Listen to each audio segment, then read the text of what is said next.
Just a quick review of the MOYOAMA, say that 10 times, rotator cuff pillow. Basically, this is something that you use a couple reasons. One is if you're just a side sleeper and you haven't had surgery and you need something to put your arm on while you're sleeping, this is actually a good choice. I mean, they make lots of other pillows, for side sleepers, and this is actually, you don't have to have surgery necessarily to get a lot of benefit from a pillow like this. And then, of course, the other reason is you've just had shoulder surgery. People that have shoulder surgery, they don't want to lay on the side they have surgery on because it hurts. So they lay on the other side or on their back. But if you lay on your other side, that leaves your other arm, your operating arm, on the top. And so it has a tendency to fall forward and puts tension on the tissues, and that hurts a lot, and people wake up and they can't sleep. So that's the whole idea behind the surgical pillow, letting you rest, supporting your arm so those tissues, have the tension taken off of it, and you just are more comfortable. And you can use it like in the picture here, sitting up, standing. Anyway, this has a few features I really like. It does have an adjustable strap on it, which I really like. It also has some pockets in it where you can put stuff in because, let's face it, we're always carrying something around, even if it's just our phone. And it also has a zipper that you can adjust the fill. So how that works is, let's say you get this pill and you're like, that is way too puffy. Well, it's got the zipper, you unzip it, and you can take out some of the fill that fills it up. And so then you can adjust it just perfect for you. Likewise, you can always add some more too. And the fill you can get, usually in the sewing sections of a lot of retail stores. So yeah, a lot of good features with this one I really like. So yeah, if you have rotator cuff surgery or shoulder surgery, you need something to support your arm, I think this is kind of cool. Got a few little options that some of them don't have. Now, if you do need some exercises, this is a really good resource. Or if you have struggling with a rotator cuff problem, or let's say you had one rotator cuff done and the other one needs to be done, maybe you can avoid it. The 6-minute torn rotator cuff solution for seniors, although I think any athletes could get a lot from this book. So I don't know what the senior's necessarily about. Basically, even if you just have a shoulder problem, like shoulder pain, you really need to be at least strengthening your rotator cuff. And I'll tell you why. Basically, the shoulder is a very shallow ball and socket joint, and it depends heavily on the muscles to support and stabilize it. Now, this is unlike, say, your hip, which is also a ball and socket joint, but it's a deep ball and socket joint. So here again, you got more inherent bony stability, but the shoulder's not like that. It's very shallow. The ball just kind of sits on the top of the cup there, the socket, and so really it can slip in and out pretty easily. Now, you have ligaments, of course, but basically muscles are really the big stabilizer of your shoulder joint.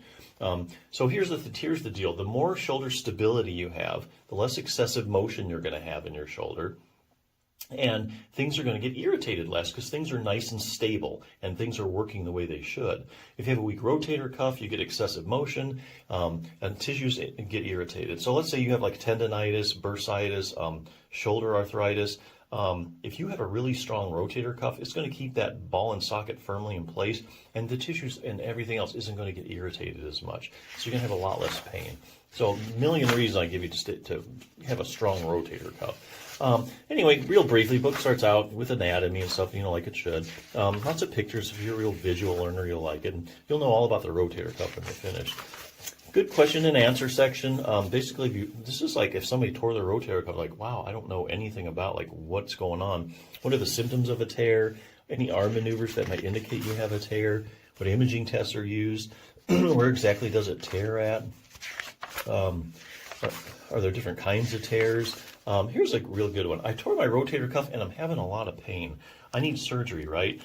Well, not necessarily, and I'll tell you why. This is a very evidence-based book, and it uses studies to support all its answers. Each one of these is a study in layman's terms, so it's easy to understand. So basically, the studies say they'll take 100 people that have a torn rotator cuff. They'll measure how big the tear is, and then they'll find out how much pain they're in. They'll run a pain scale, like a visual analog scale. So therefore, you have 100 people, you know the size of their tear, you know how bad they're hurting. Now, you think there would be a perfect correlation. Hey, the bigger the tear, the more pain they're in. That's not what they find in any of these studies. What they find is that there's actually a certain percentage of people that have big tears that actually have no pain at all. So the asymptomatic rotator cuff tear is really a thing, and it's well documented in numerous studies. So here's the deal. let's say you have shoulder pain, you get around having an MRI, they show you that you have a torn rotator cuff, you're thinking, oh, I got to get my rotator cuff repaired, that's causing the pain. Not necessarily. You really could have an asymptomatic rotator cuff tear, and there's really something else that's giving you all that pain. So you really need to rule that out. That's nothing you want to jump into. So it's not as clear cut as, I tore my rotator cuff, I'm having a ton of pain, so there, I got to get it fixed. Not really. What would happen if I just leave my rotator cuff tear alone? Here again, studies where they take people that have a rotator cuff tear, and for some reason or another, they just don't get it fixed. They don't treat it or anything. And so these researchers follow these people for like 5 or 10 years. So they say, so what happens to the tear over time? Does it get better, same, worse? Does it repair itself? How does exercise compare to surgery when it comes to treating my torn rotator cuff? Well, basically, the only way you're really going to know scientifically is by looking at the randomized controlled trials. So the randomized controlled trial is the highest form of proof in medicine that a treatment is actually effective. So here, a study like that would be you take 100 people with a rotator cuff tear. 50 you randomly assign to surgery, the other you randomly assign, the other 50 you randomly assign to a good exercise program. And then you follow them over time, you see who does better.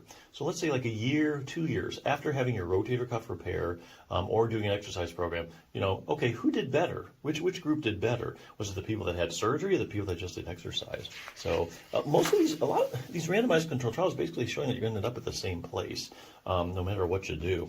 And honestly, if you have rotator cuff repair, you're going to be doing a lot of exercises afterwards anyway for rehabilitation. So you might as well start there first and see if it can fix your problem. Anyway, to that end, it does have an exercise program. There's 3 different levels, a beginning, intermediate, advanced, and literally this stretching and strengthening exercise. And literally will take you less than 6 minutes a day to do. So if you need a resource, that's a really good one. There just aren't that many good rotator cuff books around. But hey, if you had surgery already, you just need a good pillow, I think this is a good choice. So definitely check it out.